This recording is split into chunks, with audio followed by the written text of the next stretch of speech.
So you know what they say about April showers? Of course, they bring marijuana flowers. Well, they don't say that, but we're going to go with that today. Listen, we're outside of the Eaton Hotel in Northwest Washington. This is going to be the headquarters for the National Cannabis Festival. And Caroline Phillips is with us. She's the executive director and founder, actually, of the National Cannabis Festival. Coming up this weekend, this is a big event for you. We've had to put a pause on it for the past couple of years. What can we expect from this festival? We are so excited to be bringing the full festival program back to Washington, D.C. Is it fair for me to call you the D.C. Cannabis Queen? I feel like we can do that for this event, right? Maybe the D.C. Cannabis Convener. How about that? Convener, perfect.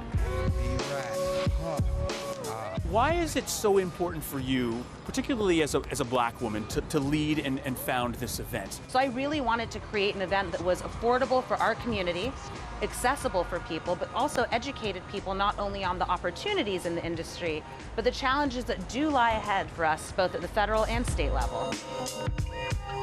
And as a black woman working in live events, it was very important for me to carve out a space for myself and other women just like me to have opportunities in this industry. A lot of people don't know this, or maybe they don't recognize it, but there are not a lot of black and brown people in leadership positions with live events. What would you say is the biggest thing that you're excited for at this festival this weekend? I'm so excited to see the community come out. One of the things that makes National Cannabis Festival so unique is the wide age range and all of the backgrounds of the people that attend the festival. It's such a diverse community and so many good vibes. I would think for a lot of people, this is probably going to be one of the first big events that they've been able to attend in more than 2 years. Very true.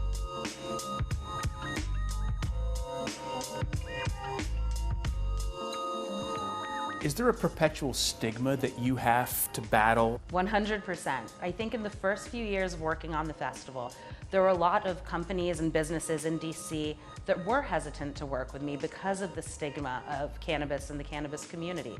The incorrect stigma, might I add. The work we do is important. We help patients, we're helping build a new industry, and we're helping make a new industry more accessible to people who deserve it. I think a lot of people might operate under the misconception that the National Cannabis Festival is, let's just show up and smoke out. Maybe that's a part of it. It's definitely not all of it. Definitely not all of it. I mean, how can you have an event in Washington, D.C. that doesn't have strong advocacy vibes? So that's what the National Cannabis Festival is about. First and foremost, we want to celebrate the nonprofit groups that have worked so hard to get us to this point with cannabis legalization. After that, we just want to have a great time. You know, I absolutely love that last point, Adam, that she talked about. Yeah, that is part of it, but it is DC, so we got to bring the advocacy, and that's what we came here for. I was very curious about her background. Like, did she come from the, the organizational space, or did she just come straight from weed?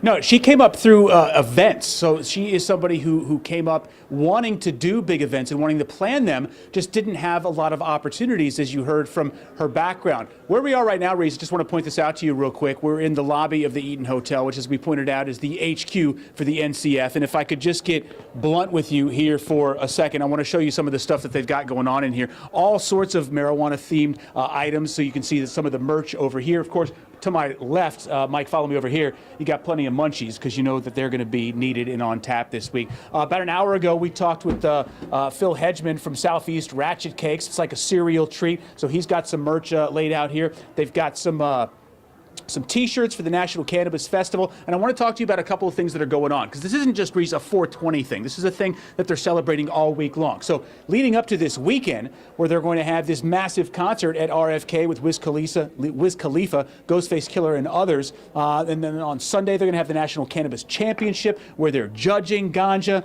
and then on Friday there is the National Cannabis Policy Summit, where they're talking about all the legislative and government things that have to do with marijuana around the country and how they can step up and try to advance laws in all of the states. So it isn't just a, hey man, let's show up and smoke out kind of event. This is a serious event where they want people to have fun, but they also want to educate people and learn a lot more about how far they can take the cannabis culture. Now, you definitely had me at Southeast Ratchet Cakes, but I definitely want to throw up another alley-oop for a blunt pun. You have the floor. Yeah.